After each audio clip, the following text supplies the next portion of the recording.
दोपहर के 3 बजे हैं। अस्सलाम वालेकुम। यह रेडियो पाकिस्तान है। हुमैरा राना से खबरें सुनिए। अहम खबरों का खुलासा। वज़ीर-ए-आज़म ने उम्मीद जाहिर की है कि पाकिस्तान जल्द तमाम मुश्किलात से निकल आएगा। अस्करी क़यादत ने दाखिली और ख़ारजी ख़तरात के ख़िलाफ़ कौमी लाएअमल में अपनी मुकम्मल मुआवनत के अज़्म का इआदा किया है। कोयटा से मुल्क के दूसरे हिस्सों के लिए ट्रेन सर्विस आज बहाल कर दी गई है। पाकिस्तान ने अक़वाम मुत्तहिदा को मजबूत बनाने की ज़रूरत पर जोर देते हुए मुस्तक़बिल में पुरअमन दुनिया के लिए इसे बेहतरीन उम्मीद करार दिया है। अरब ममालिक ने शाम की जंग का मसला हल करने की कोशिशों में अहम किरदार अदा करने पर इत्तेफाक किया है। और पाकिस्तान और न्यूजीलैंड के दरमियान दूसरा T20 क्रिकेट मैच आज लाहौर में खेला जाएगा। और अब खबरें तफसील के साथ। वज़ीर-ए-आज़म मोहम्मद शहबाज शरीफ ने उम्मीद जाहिर की है कि मुख्तलिफ चैलेंजेस के बावजूद पाकिस्तान जल्द तमाम मुश्किलात पर काबू पा लेगा। उन्होंने बात आज लाहौर में इमामिया कॉलोनी रेलवे क्रॉसिंग के 6 लेन पर मुश्तमिल ओवरहेड ब्रिज के तामीराती काम का जायजा लेने के बाद एक तकरीब से खिताब करते हुए कही। वज़ीर-ए-आज़म ने कहा कि अगर लोड शेडिंग और दहशतगर्दी के देरीना मसाइल हल हो जाएं, गरीबों को मुफ्त अद्वियत मिले, मुल्क में सड़कों का जाल बिछाया जाए तो हम यकीनन तरक्की खुशहाली की राह पर गामजन होंगे। उन्होंने कहा कि माशी चैलेंजेस मौजूद हैं, लेकिन कौम को फैसला करना होगा कि आया इसे गैर मुल्की कर्जों पर गुजारा करना होगा या ईमानदारी, लगन और मेहनत से अक़वाम आलम में अपना मकाम पैदा करना है। उन्होंने कहा कि बेहतर फैसले करने वाली कौम अक़वाम ने दुनिया में हमेशा अजीम कामयाबियां हासिल की हैं। इससे पहले वज़ीर-ए-आज़म को Imamia colony railway crossing flyover मंसूबे से मुतालिक तफसीली ब्रीफिंग दी गई। वज़ीर-ए-आज़म ने मंसूबे पर काम की रफ्तार तेज़ करने और 3 माह के अंदर इसकी तकमील यकीनी बनाने की हिदायत की। उन्होंने मेट्रो बस सर्विस को कराशा काकू तक तौसीह देने की भी हिदायत की। फ़ौजी क़यादत ने दाखिली और बैरूनी ख़तरात के ख़िलाफ़ कौमी लाएअमल की मुकम्मल हिमायत के लिए मुसल्लह अफ़वाज के अज़्म का इआदा किया है।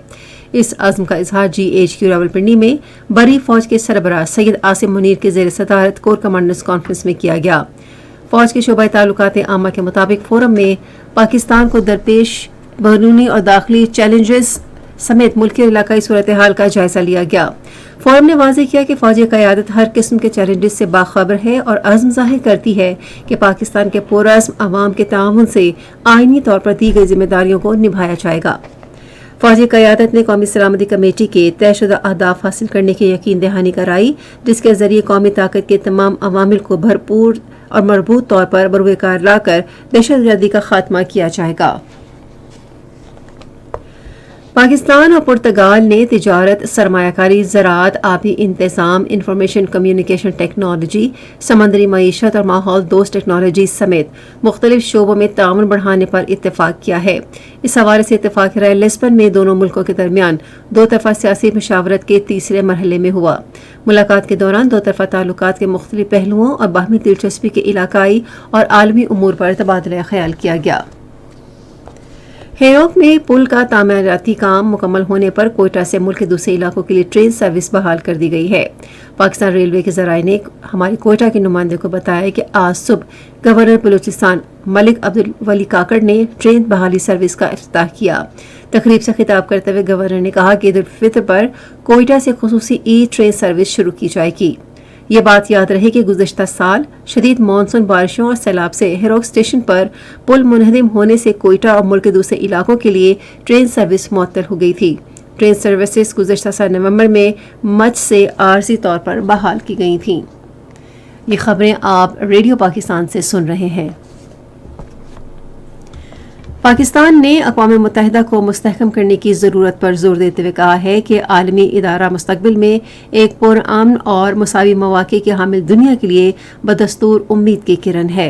अक़वाम मुत्तहिदा में पाकिस्तान के मुस्तक़िल मंदूब मुनीर अकरम ने आलमी इदारे के एक पैनल मुज़ाकरे में इज़हार ख़याल करते हुए इस बात पर अफसोस ज़ाहिर किया कि अक़वाम मुत्तहिदा इंतहाई दरकार तब्दीलियाँ लाने की क़ुव्वत से महरूम है। उन्होंने कहा कि सलामती काउंसिल एक गैर मुसावी इदारा है। जनरल असम्बली मुल्कों को यकजा करने की ताकत नहीं रखती, जबकि इदारे के माली इख्तियारात अमरीका और तिजारती इख्तियारात जनीवा में हैं। मुनीर अकरम ने कहा कि गुज़श्ता 78 साल में आलमी क़याम अमन के हुसूल में महज जुज़वी पेशरफ़्त हुई है। उन्होंने कहा कि अगर हम दुनिया को तब्दील करना चाहते हैं तो हमें अक़वाम मुत्तहिदा और जनरल असम्बली को मज़बूत करने की ज़रूरत है। मकबूजा जम्मू और कश्मीर के साबिक गवर्नर ستیہ پال ملک نے 2019 میں پلوامہ واقعے کا ذمہ دار مودی حکومت کو قرار دیا ہے، جس میں 40 سے زائد فوجی ہلاک ہو گئے تھے۔ ایک انٹرویو میں انہوں نے حملے کو انٹیلیجنس کی بڑی ناکامی اور مودی حکومت کی نااہلی کا نتیجہ قرار دیا۔ ستیہ پال ملک اس وقت مقبوضہ کشمیر کے گورنر تھے جب فروری 2019 میں یہاں واقعہ رونما ہوا۔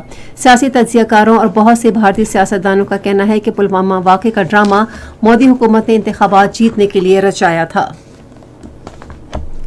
بھارت کے غیر قانونی زیر قبضہ جموں و کشمیر میں نیشنل کانفرنس کے صدر فاروق عبداللہ نے تاریخی جامع مسجد سری نگر میں جمعۃ الوداع کی نماز پر کٹھ پتلی حکام کی طرف سے پابندیاں لگانے اور نماز کی اجازت نہ دینے کی مذمت کی ہے۔ سری نگر میں ایک بیان میں حکام کا اس عمل کو عوام کے مذہبی حقوق میں کھلی مداخلت قرار دیا۔ انہوں نے کہا کہ اس قسم کی کارروائیاں پورے مقبوضہ کشمیر میں بدلی ہوئی زمینی صورتحال کے بارے میں بھارتی حکومت کے دعووں کو بے نقاب کرتی ہیں۔ فاروق عبداللہ نے کل جماعتی حریت کانفرنس کی سینئر رہنما میروائز عمر فاروق کی مسلسل نظر بندی پر تشویش کا اظہار اور اسے بنیادی انسانی حقوق کی خلاف ورزی قرار دیا ہے۔ عرب ممالک نے شام کی جنگ کے حل کے لیے کوششوں میں اہم کردار ادا کرنے پر اتفاق کیا ہے۔ یہ اتفاق رائے ریاض میں خلیج تعاون کونسل کے 6 رکن ممالک اور مصر، عراق اور اردن کے وزرائے خارجہ کے اجلاس میں ہوا۔ آج سعودی عرب کی وزارت خارجہ سے جاری کردہ بیان میں کہا گیا ہے کہ وزرائے خارجہ کے درمیان اس کردار کے حوالے سے ضروری طریقہ کار پر بحث ہوئی اور ان کوششوں کو عملی جامہ پہنانے کے لیے عرب ملکوں کے درمیان باہمی صلاح مشورے کا عمل تیز کرنے پر اتفاق کیا گیا۔ اقوام متحدہ نے یمن کی جنگ کے تقریباً 900 جنگی قیدیوں کے تبادلے کا خیر مقدم کیا ہے۔ اقوام متحدہ کے سیکریٹری جنرل کے ترجمان اسٹیفن ڈیوجیرک نے ایک بیان میں فریقوں پر زور دیا کہ وہ جنگ کے دوران حراست میں لیے گئے تمام بے گناہ افراد کو غیر مشروط اور فوری طور پر رہا کریں۔ جاپانی وزیراعظم فومیو کشیڈا آج مغربی بندرگاہ پر اس وقت ایک دھماکے میں محفوظ رہے جب وہ وہاں تقریر کرنے والے تھے جب وقوع سے ایک مشتبہ شخص کو حراست میں لے لیا گیا ہے۔ جاپانی وزیراعظم مقامی انتخابات میں حکمران جماعت کے ایک امیدوار کی انتخابی مہم کے لیے واکایاما جزیرے میں ایک بندرگاہ کا دورہ کر رہے تھے۔ پاکستان اور نیوزی لینڈ کے درمیان 5 T20 میچوں کی سیریز کا دوسرا میچ آج لاہور میں کھیلا جائے گا۔ میچ رات 9 بجے شروع ہوگا۔ موسم۔ محکمہ موسمیات کی پیشگوئی کے مطابق آئندہ 12 گھنٹے کے دوران ملک کے بیشتر علاقوں میں موسم خشک جبکہ بالائی خیبر پختونخوا، کشمیر اور گلگت بلتستان میں کچھ مقامات پر گرج چمک کے ساتھ بارش کا امکان ہے۔ آج ریکارڈ کیا گیا بعض شہروں کا درجہ حرارت: Islamabad 35 degree centigrade 38، Karachi 33، Peshawar اور مظفر آباد 31، کوئٹہ 27، گلگت 30، مری 24، سری نگر 25، جموں 37 اور لیہ میں 7 ڈگری سینٹی گریڈ ریکارڈ کیا گیا۔ خاص خبروں کا خلاصہ ایک بار پھر۔ وزیراعظم نے امید ظاہر کی ہے کہ پاکستان جلد تمام مشکلات سے نکل آئے گا۔ عسکری قیادت نے داخلی اور خارجی خطرات کے خلاف قومی لائحہ عمل میں اپنی مکمل معاونت کے عزم کا اعادہ کیا ہے۔ کوئٹہ سے ملک کے دوسرے حصوں کے لیے ٹرین سروس آج بحال کر دی گئی ہے۔ پاکستان نے اقوام متحدہ کو مضبوط بنانے کی ضرورت پر زور دیتے ہوئے مستقبل میں پرامن دنیا کے لیے اسے ایک بہترین امید قرار دیا ہے۔ عرب ممالک نے شام کی جنگ کا مسئلہ حل کرنے کی کوششوں میں اہم کردار ادا کرنے پر اتفاق کیا ہے۔ اور پاکستان اور نیوزی لینڈ کے درمیان دوسرا T20 کرکٹ میچ آج لاہور میں کھیلا جائے گا۔ خبریں ختم ہوئیں۔ مزید خبروں اور تجزیوں کے لیے آئیے ہماری ویب سائٹ پر radio.gov.pk اور فیس بک کے link Radio Pakistan News official پر براہ راست ویڈیو سٹریمنگ بھی ملاحظہ کیجیے۔